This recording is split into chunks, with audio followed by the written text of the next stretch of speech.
Good morning, Mr. Caesar. How are you this morning? I'm Peachy Keen, Jim. How are you? Keen, I love it. I'm peachy keen also, my friend. Good to hear. So, hold on just a second here. Sure. So where did we leave the discussion about having a special guest? You told me you'd get back to me in regards to how locking that person in and how you want to set it up. Yeah, so I definitely got buy-in. Let me check real quick and see if I can find, make sure that I didn't, is that the little one I hear? Yeah, that's my youngest. How old? 2. 2? Boy or girl? Yeah. Boy. I have all boys, 3 boys. 3 boys? That's exactly what I had. 3 boys. And expecting 1. So Another boy? we don't know yet. Don't know yet? Hoping it's not. Yeah, my wife gave up after 3. She goes, all right, I'm 3 strikes, you're out. Yeah, I think I'm the sentiments are similar here. If this one isn't a girl, I think I'm dead. Because these 3 are a handful. So Yeah. How old are they? 2, 5, and 12. That's a pretty good. And so yeah, so when the new baby is born, how old will your 2-year-old be?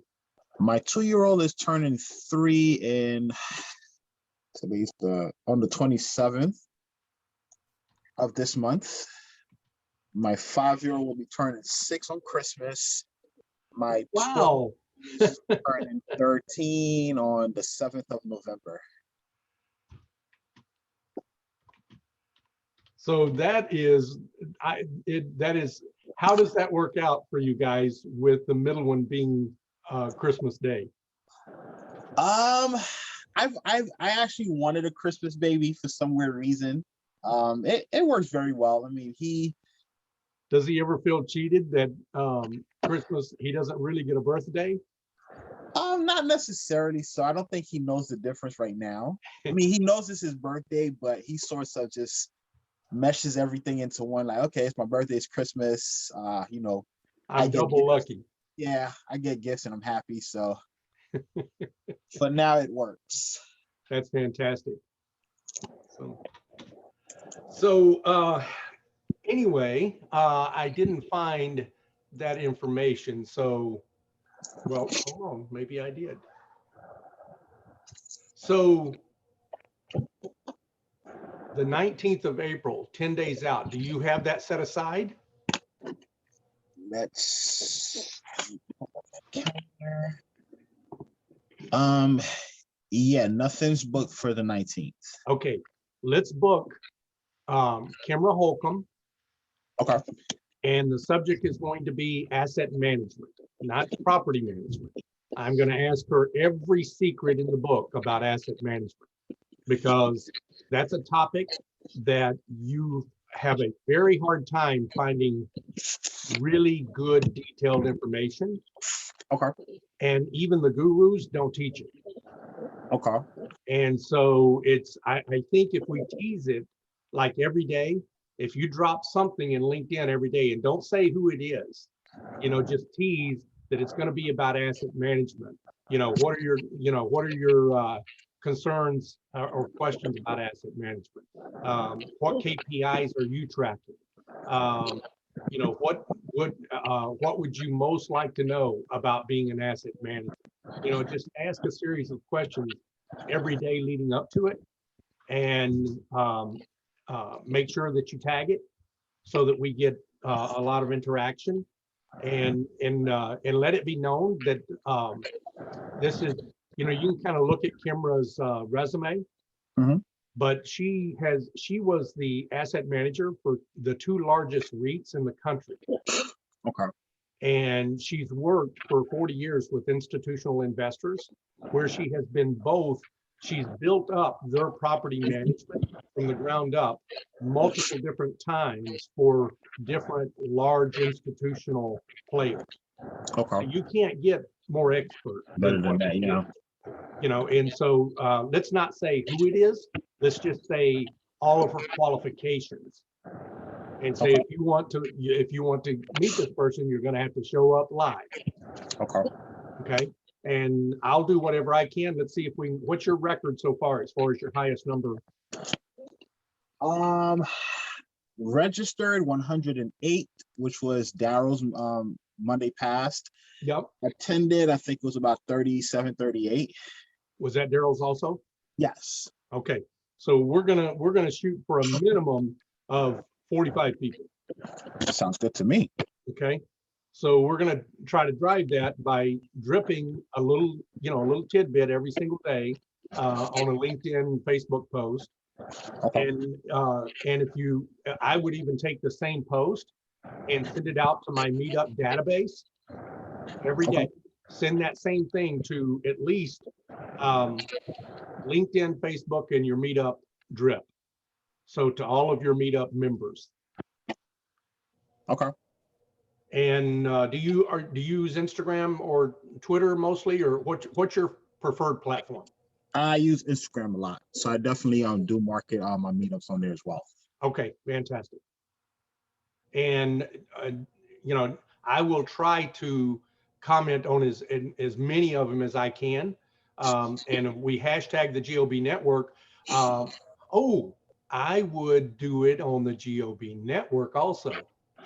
But that same post, don't recreate it. There's no need for you to work that hard, but make sure and drop it and say, hey guys, I'm trying to hold myself accountable for the next 10 days to make a post every day.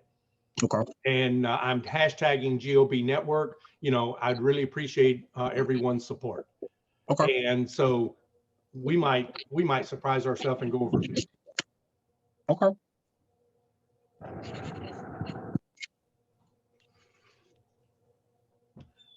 And do you want to host, or do you want me to be a guest host? Whichever works. If you want to be a host, that's perfectly fine. I can definitely manage the individuals coming in and so forth. Okay. Yeah. So maybe you can tease that too. You don't need to hide my name. Okay.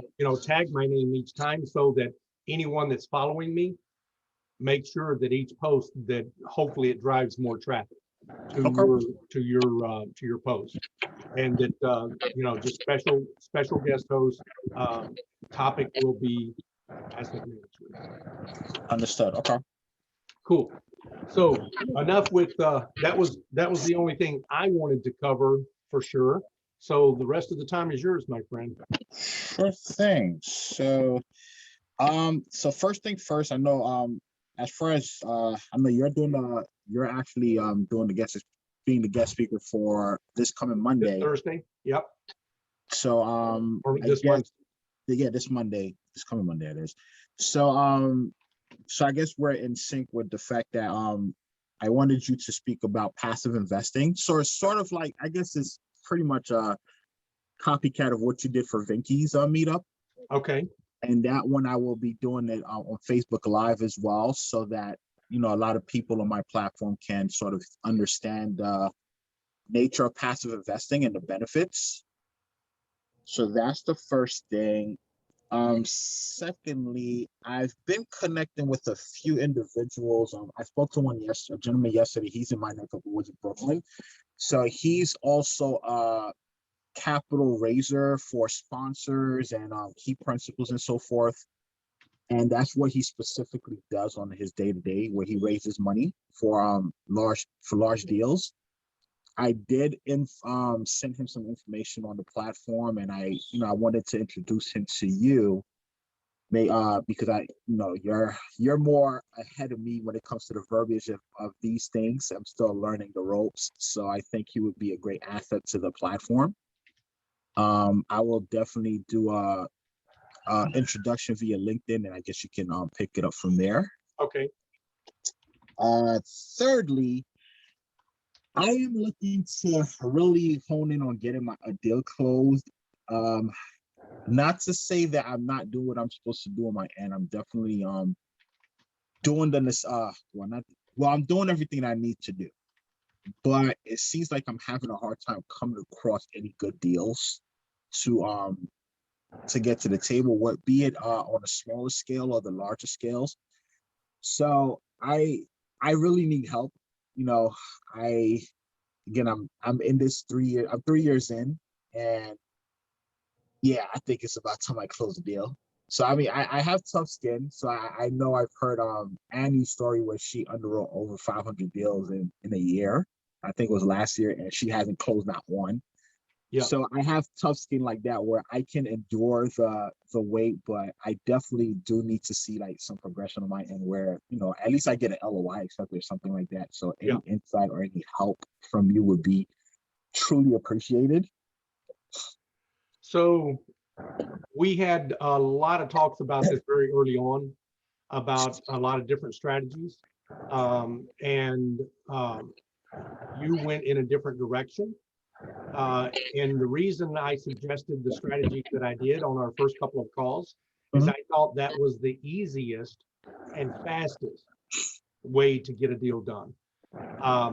The only caveat that I will make to what I said to you early on in the first couple of calls is that some of those strategies are long tail strategies. You know, getting to know, finding a deal that you can get under contract is not going to be hard. Okay. But finding a deal that you can sell to investors, that's much harder. Okay. So I wanted you to concentrate on things where you didn't have to raise capital, or you didn't have to raise very much capital. And I really don't care how well it cash flows. It's more important for you to have a deal. Okay. Think of it this way. You find a building close to home, you can manage it. Let's say you convince the seller to carry back the down payment. Okay, you get it under contract, you get it financed, and you don't make hardly any money. Maybe you make $100 a month, $200 a month. Now, I would like for you to have a little bit of cushion. I'd like for the DSCR to be, you know, at least 175. Okay. So that you have a little bit of cushion so that you can always make the nut, always make the payment without having to worry. Okay. So that's the most important cushion to build in. Quite honestly, I really don't even care if it makes money for you. If you're at a 175, you should make money. But if you struggle with, you know, the property management and trying to, you know, do it for the first time, you've got enough of a cushion there that you can at least stay above water, you know, without having to worry about drowning. If we can find a deal like that, I want you to submit LOIs. I want you to pick a section of town. Hold on just a second. Sure. You have the GOB drive open? Yes, I do. So go to, let me find where I've got mine. Go to the main page. And under, what does it say? Contacts? Yeah, contact list. Yeah, contact list. Have you opened that yet and explored it? I have, but I haven't gone through everything. Okay, I don't want you to go through everything. I just want you to go to either, I don't care if it's New York or if it's New Jersey, whatever's within a 30-minute drive. I want you to pick a place that's within a 30-minute drive, or pick a size, or pick something, you know, that the owner has owned for more than 15 years. Let's pick one parameter that we can sort this list by. Okay. I want you to, so based on what I just said, do you want to pick New York or New Jersey? I like New Jersey. Okay, and that is within a 30-minute drive, right? Yeah, Okay, depending on where. all right. So click on New Jersey. Mhm. And you see that it comes up, New Jersey MSA. Yeah. And then, hold on a second, that shouldn't be there. Yeah, I'm a little confused here because these three spreadsheets that are below it. Oh, I got it. So the top one is New Jersey, New Jersey. I don't know what that means. Do you know what that means? Does that make Mm, any sense to you? no, probably What's north of New Jersey. north of New Jersey? Yeah, So like the possibly. northern half of the state, is that kind of I make presume sense so. for an Yeah. MSA? Mhm. Okay, so do you want to concentrate on the northern half of New Jersey, or do you want to concentrate on Atlantic City, Trenton, or Vineland? I would stick to the northern parts. I mean, they're not too far off from me. Okay, so let's open that folder. And now, do you want to concentrate? We've got a lot of different unit sizes here. Now, keeping in mind, I don't care which unit size you pick. If you want to start with the smallest and work your way up, or if you want to start with the largest and work your way down, I don't really care. Or if you want to start somewhere in the middle, 24 to 37 units or 38 to 75 units, I really don't care. I just want you to pick one to start with. Okay.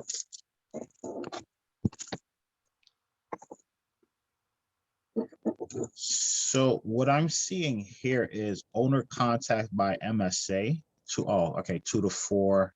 Yeah, the last number is the unit size. Understood. Okay.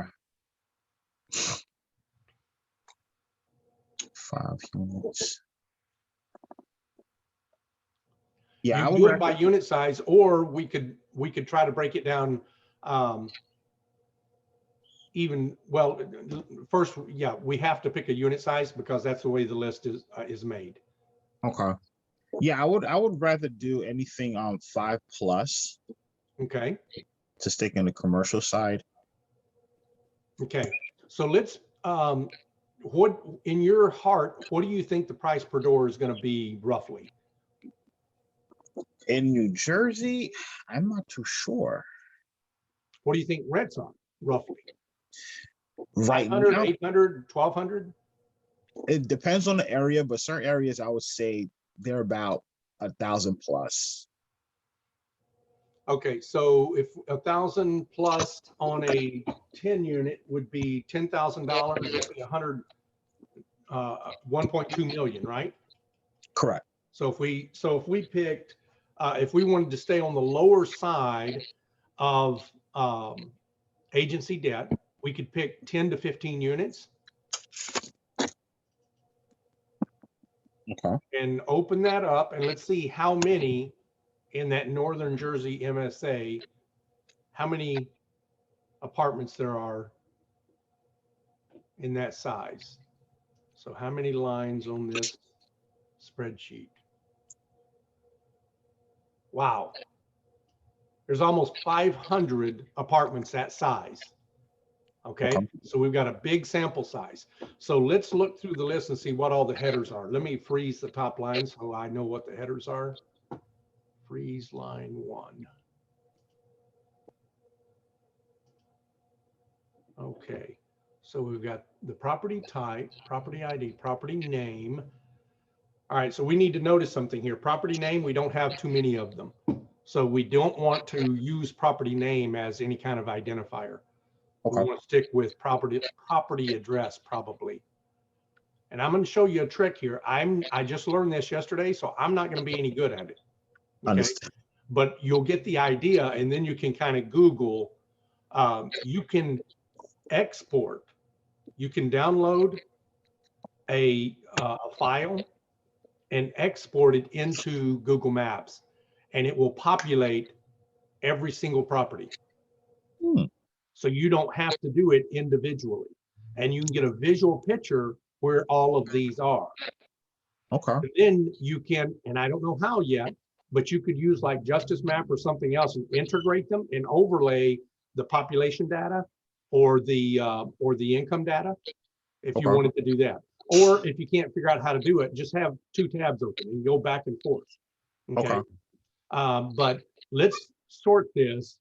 We could sort it by building class if we wanted to just concentrate on the Cs, building status, county.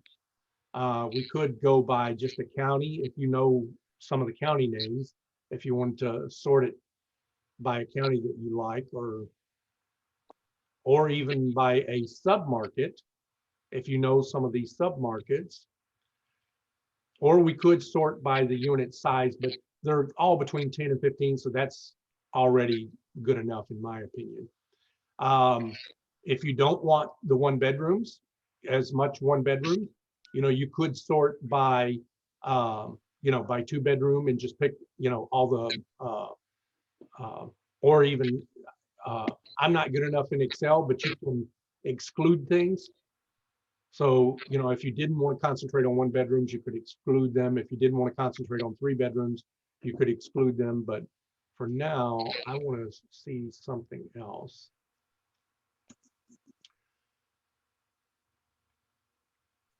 You also could go to the city data or justice map or one of the other income maps and look at the Northern Jersey MSA.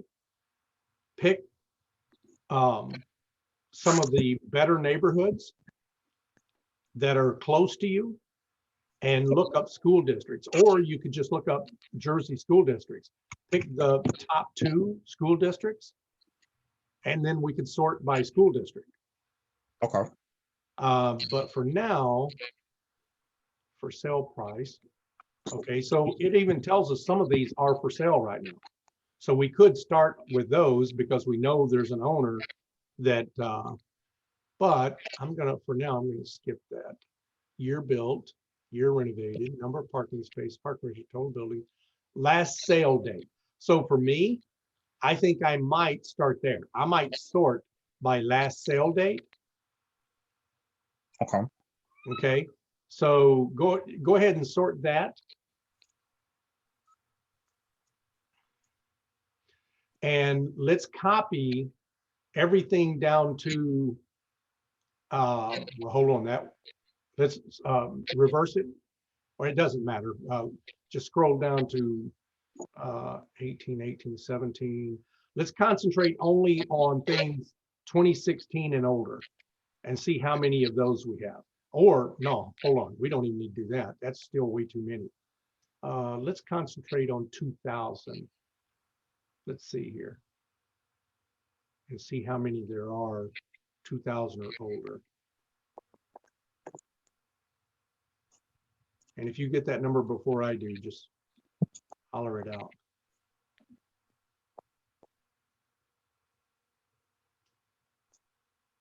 Somewhere here, it'll tell me how many rows. So, let's see. That's still a lot.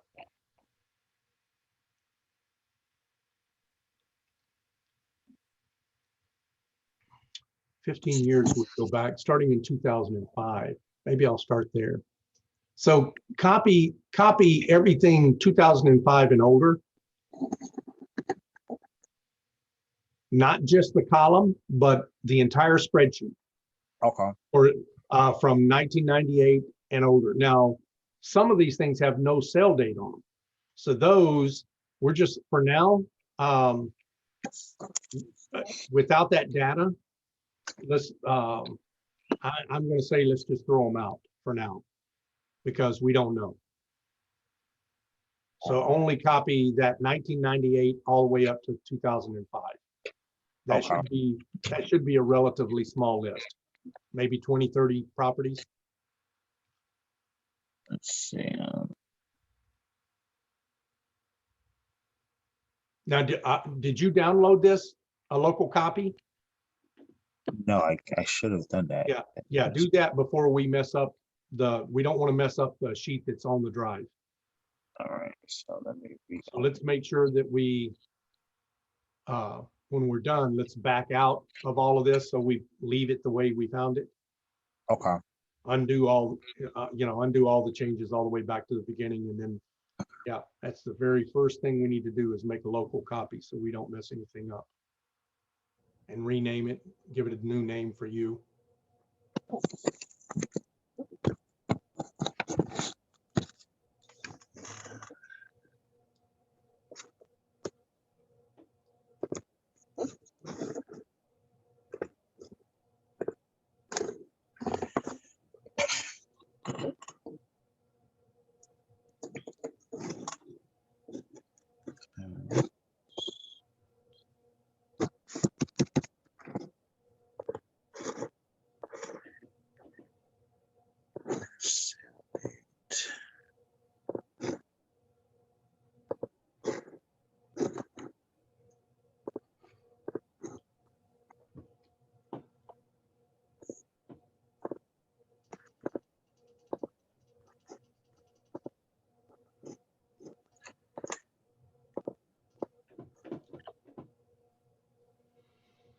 Ah, my stupid camera. Yes, there's about 49.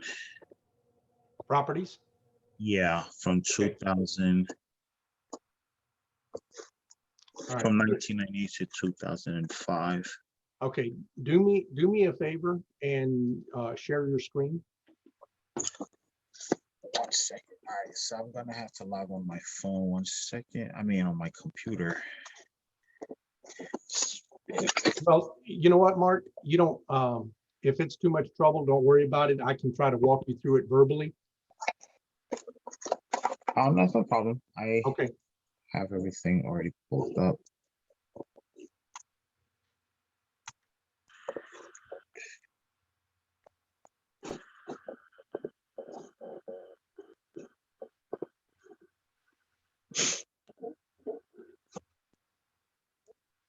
What is wrong with this stupid camera?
So that's all of the.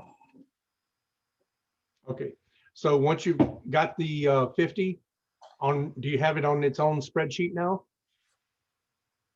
Or do you just have your local copy?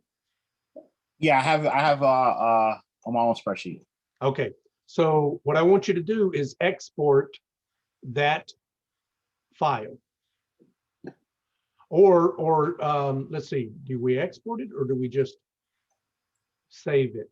For now, just save it, Mark, because I don't know the address to export it to. So once you save it, make sure you know where it's saved, so you know what file it's saved in. And then open up, have you ever used My Maps on Google Maps? Yes, I have. Okay, so I want you to open up My Maps on Google Maps.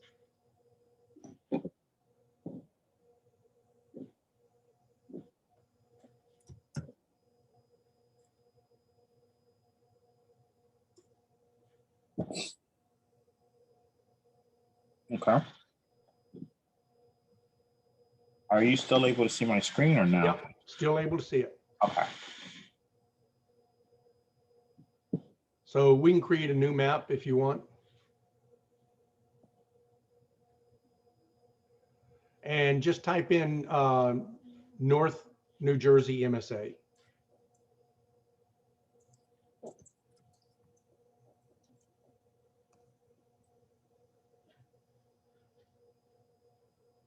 Okay, it wants to find a particular something.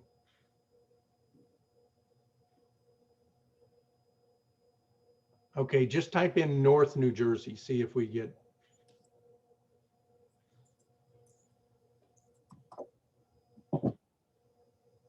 All right, and zoom in. Make sure it's kind of, is that what we want to look at? Is that the general area that's close enough to you? Are we in the right? More or Yeah. less? Yeah, it looks like it's. So northern New Jersey for me would be more so like in this area here. Okay, so I don't know what results we're going to get then, because I don't know what the MSA maps are, but the closest I seen that Trenton was just to the west of this pin. That was one of the other MSAs. What were the other two? Trenton and, do you remember? The other MSAs that were on the map or on the contacts list? But for now, it doesn't matter. Let's go back to the maps.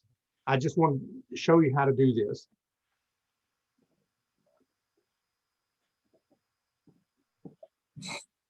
Okay, so on the left-hand side, it's an untitled map. You can title it if you want to remember, be able to find it easier.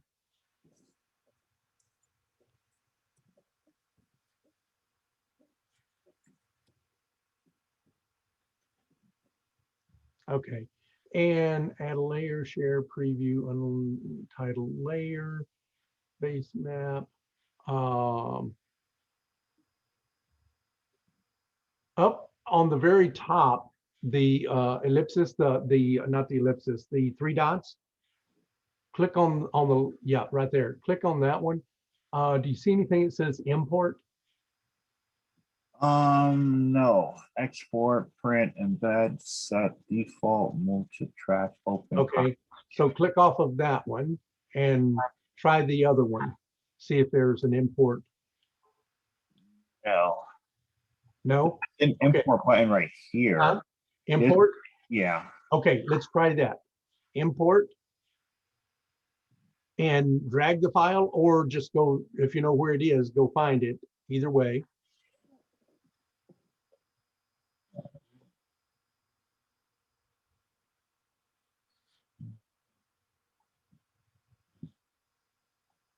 Do you still have it? Or you have it captured to drag? Yeah, I do. All right, see if you can drop it on top of that file import box. If not, then just click on the search button, find it. Yeah, it's not really, that's not working. Yeah, just search for it with that.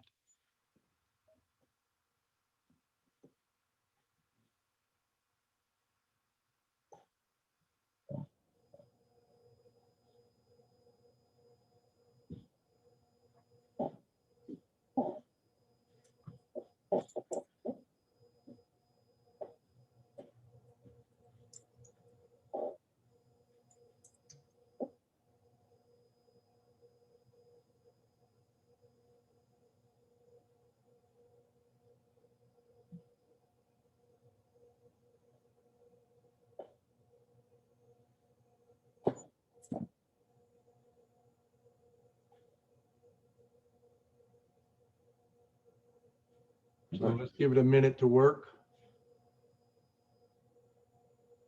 Okay, I gotta resave this under something else.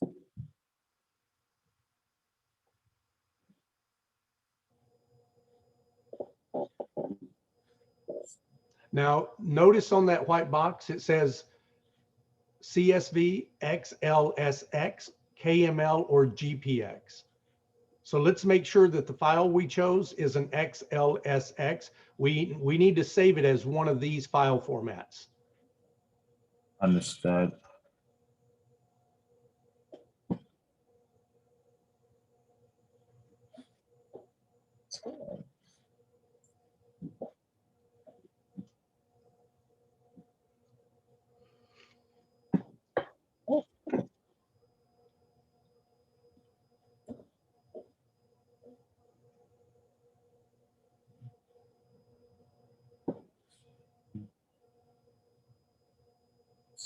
BuzzFeed.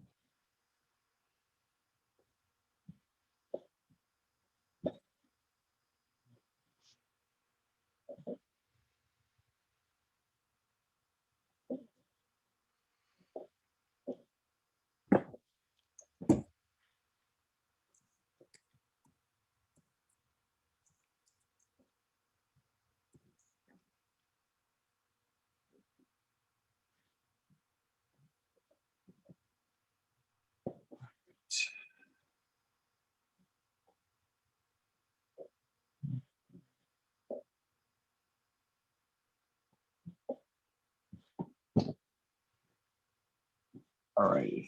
All right, now choose columns to petition your place mark. Select the columns from your file that tell us where to put place marks. Okay, all right, this is the one where we said we definitely don't want to use the name. We'll just use the address.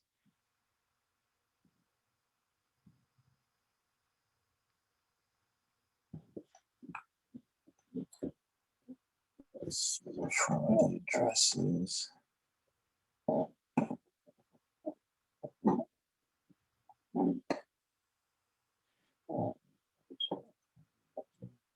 Maybe we pick, there should be one that says address. If not, we could just pick multifamily, I guess, because they probably all have that label on them. Or apartments, either one. Or both, maybe. I don't know if you can pick more than one, to be honest with you. I think this might be.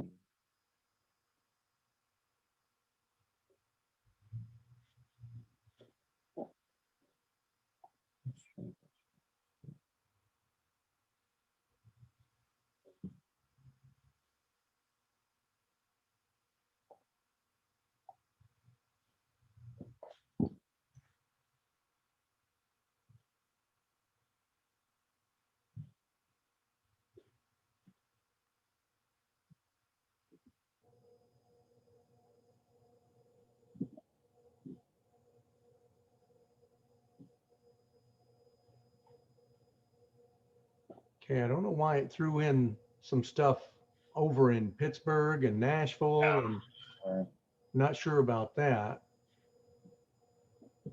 Oh, the street name. When you picked the street name? I picked the addresses. So Yeah, but it didn't say address. It gave an actual physical address, didn't it? yeah, 500 block of Main Street. no, I gave an actual address. So that one that's the one that had a physical address is probably finding all addresses across the United States with that match that. Okay. But that's okay, because we don't need to worry about that. So we can focus just on the New Jersey part, which is probably from the multifamily tick that you ticked off. So you see now you can zoom in on an area that you want to focus on. And now you've got a list of all the apartment owners, and you can take that list, and here's what I would do. I'd do like if you're not already using Constant Contact or Active Campaign or something like that, you could start off with GMass because it's free. And you can put together a campaign. Now there's an auto follow-up feature that you can use, I think, even with the free version, but you can only send 50 emails a day. But that's okay, because that's about how many names we have. Okay, so we can start off the first campaign, just be an introduction. Hi, my name is Mark. I'm an apartment investor. I would love to make your acquaintance. And you know, pick your brain about your market, you know, or maybe even ask them, you know, I'm reaching out to communicate with other apartment investors. Just wanted to pick your brain about what software you might be using, or any associations that you belong to, you know, just something very generic to introduce them to you. Okay.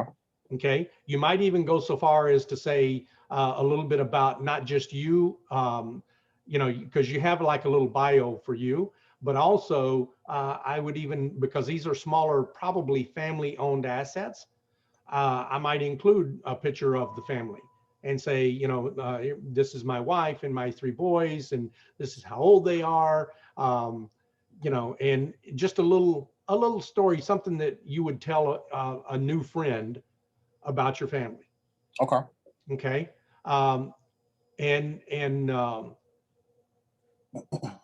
Try to think of at least 3 emails that you could send out. That maybe the first one is just I just want to connect with you. Maybe the second one is, here's my bio and my family. Maybe the third one will be, these are some of my business partners, where you might put together a pitch deck that includes you, me, Julie, and Kimra. Okay.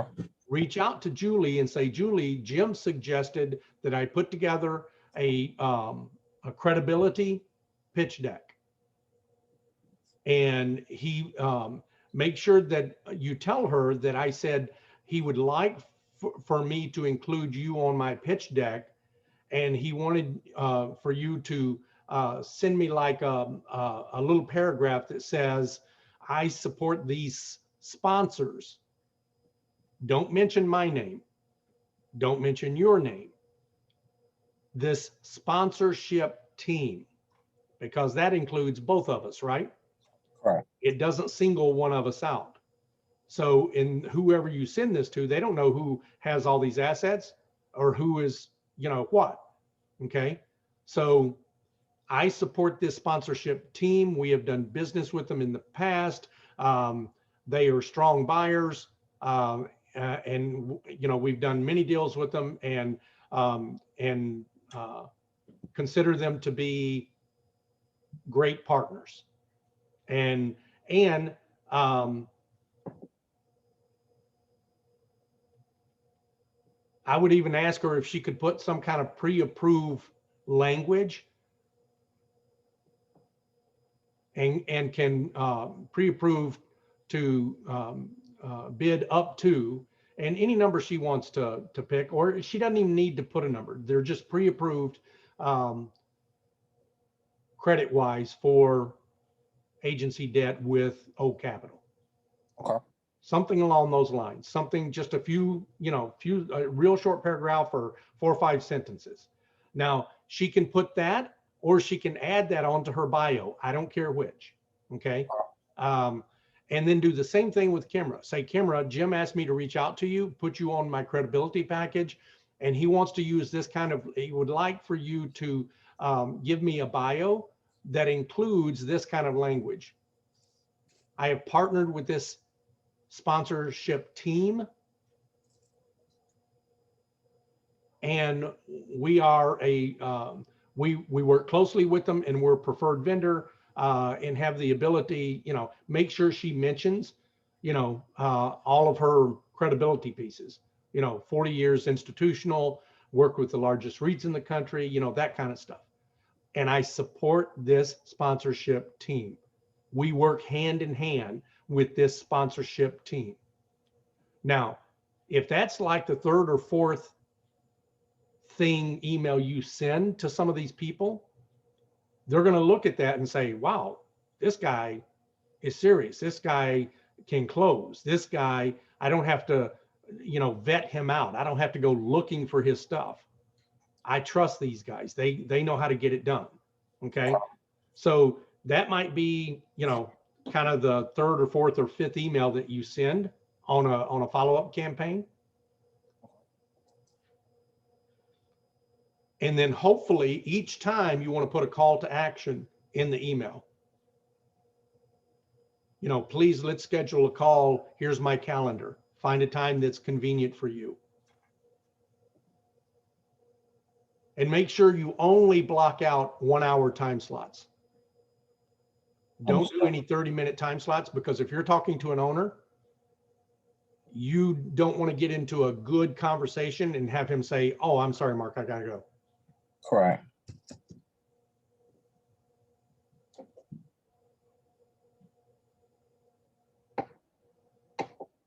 Okay. And then after you've done this, kind of the last email we're going to be concentrating on things under 3 million. Why 3 million? Because I know there's hard money lenders out there that will loan on multifamily up to 3 million. Okay. Okay. So the kind of the first actual offer after we get to know them, and we definitely don't want to send out an offer if we have not talked to them on the phone yet. And if we haven't started to establish a little bit of a relationship, you know, and talk about pain points. How long have they owned? You know, what are their pain points? What would they do different if they were starting over today? Try to really get them to open up about their pain points. Okay. And make sure that you're taking good notes on every call, so that when you follow up, you can always include something from your prior conversation in the new note. Okay. And then somewhere along the line, we're going to say, you know, hey, look, I would like to make you an all cash offer on your property. Don't, you know, and you can fudge it if you want to fudge it, but you don't have to. You could be, you know, hey, I'd like to make you an all cash offer on your property. You'll know which ones might be more susceptible, and you might be able to personalize it a little bit more. But basically, we're going to offer them 60 cents on the dollar for what it's worth, because we should be able to get at least 70 cents on the dollar from the hard money lender. Okay. And if they reject it, then we'll make a secondary offer where maybe we'll come up another 10 or even 20%, but we ask them to carry back enough money on a note that we could still go back to the hard money lender and still get the loan. Or at that point, if it qualifies for agency debt, you know, then we could flip into agency debt. But what I'd really like to do is not give them time to think about it. That's why I'd like to use the hard money strategy. As soon as we get it under contract, we immediately start working on getting Julie to get us agency debt. Okay. Okay. But the primary thing is to get it under contract, to own it, get the keys. And we can follow that strategy with that entire list. We can start off with these 50 people, but you've got 500 properties on there. You've got another 450 properties to follow up on after you follow up on these 50. So we're going to put a lot of LOIs out there, okay, and see if we can find somebody who's in trouble. See if we can find somebody who's got a lot of CDC letters and maybe they're in trouble and they just want out. Understood. You know? And we don't know who they are, but we'll figure it out either through the offers or through the phone calls or through one of the emails. We'll figure out, you know, who's motivated, hopefully. Okay. Especially in the early parts where you're not talking about the offer. You're talking about, you know, you just want to make friends with other apartment owners. You want to talk about pain points. You want to talk about, you know, lessons learned over the years. All of those things will give you all the clues you need to make your offers. Okay. Okay. Does that sound like a sound strategy that we can follow? Definitely is. Going to start implementing it as early as today. If you don't mind, would you be able to email me the recording of this so I can just rehash everything? I greatly appreciate that. Yep, not a problem, sir. Awesome. So I'll get zoom in on that map again, Sure. Mark. Which one of these clusters is closest to you? All right. Let's see. Where do you live, more or less? I live right here in this area here. So how do you get over there? The bridge through New York City. So Newark is definitely close for me. Okay. East Orange is close, so it's pretty much just drive across the bridge. And you're there. Okay. Yeah. So I would pick everything that's close to the major highway and try to find what is the best school district in that cluster close to that highway, so that it's very easy for you to get there. And that's the easiest way for you to make sure you're in a good area. You know, I mean, and I would start, you've got to sort it somehow, right? You got to start somewhere. I mean, you could just blanket all 50 of them, you know, with your, and that's probably what you're going to do on your first 3 emails is blanket all 50 of them. But if you start getting more than 1 or 2 people saying yes to you and you feel like you're getting a little overwhelmed, then you could sort it a little bit more, you know. And you need to know all the schools. I would overlay another layer. I'd put every school, I'd do a Google search for all the schools in that area. I'd put them into a spreadsheet if I could figure out how to get them into a spreadsheet, and overlay that map with a different color pen. Okay. And or take this map and look at the income. If you can figure out, I don't know how to do it yet. If you can figure out how to overlay income onto the my Google Maps, and if you do, make sure you tell me how to do it. I'll definitely I'll do a Google search on it and share that as well. So if we could do that, then you know that gives us, you know, each additional layer, and it says you can put unlimited layers. You know, so we could do an income layer, we could do a crime layer. What else could we do? The school layer.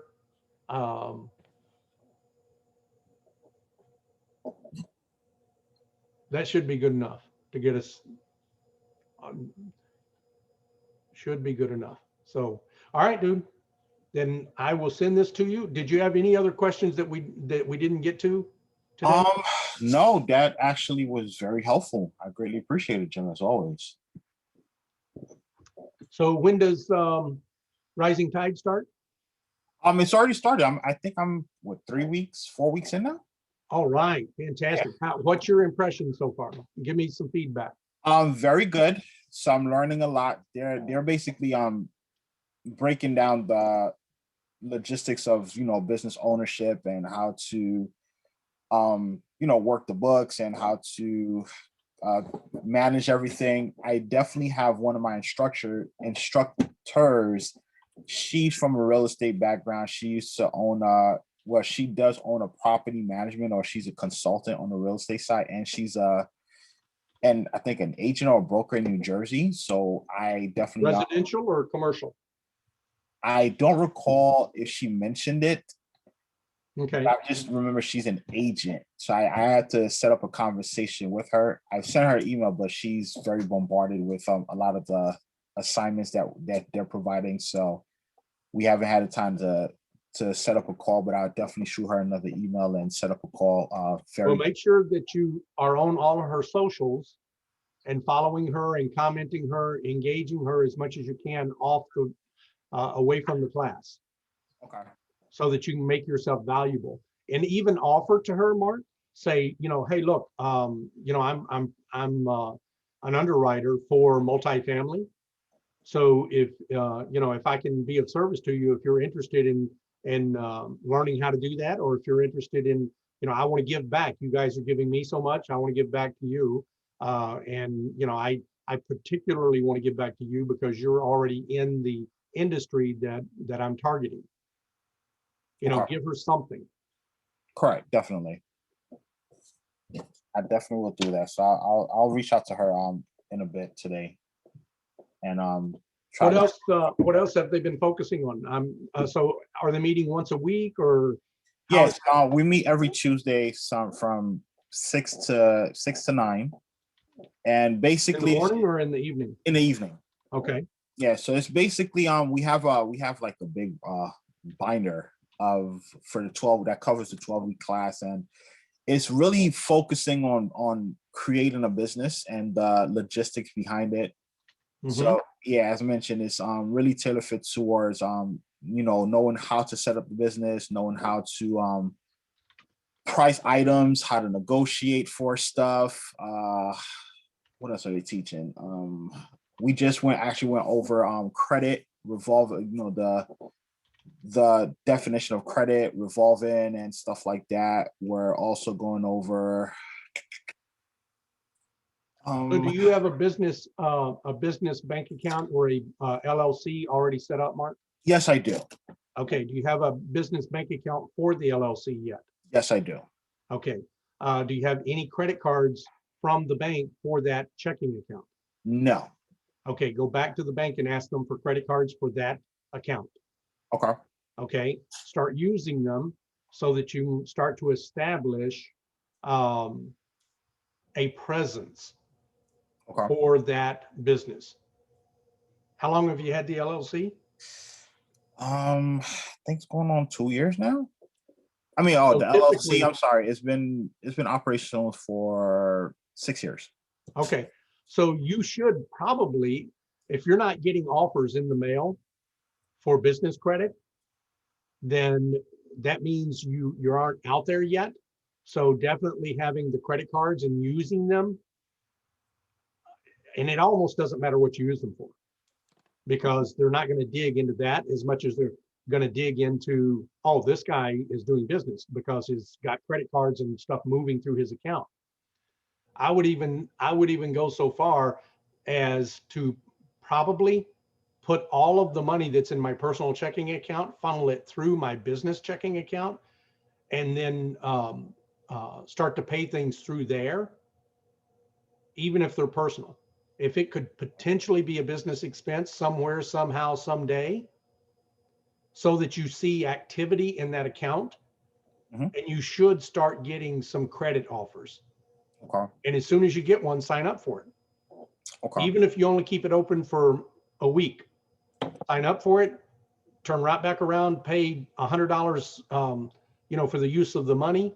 That might be a great way for you to get some money that you need to initially take down a deal.